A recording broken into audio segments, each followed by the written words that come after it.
Guys, ay pakita ko lang sa inyo itong metering, no? Metering ng si Kiko. Ang ano nito, ang subcontractor nito is Alphanar Company. Alphanar Company. No, Alphanar. Yan nga lang, yung walang shrinkable tube, yung mga lag connector nila. Oh. Tingnan mo nga yan, may power na yan. Walang shrinkable tube, unsafe. So, yan.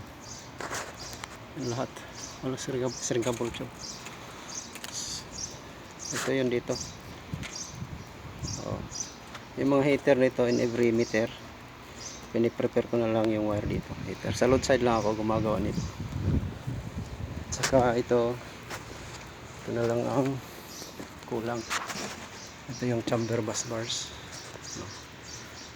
Chamber bus bars para to siya sa elevator, ground floor, and common area.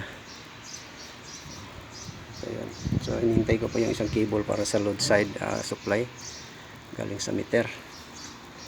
So ito yung dito sa baba to. Ito ano na to, terminated na to. So ito yung sa mga heater, ito yung switch sa motor, hindi pa dumating yung mga push button switch. So ito yan sa mga heater sa taas in every apartment. Basta ba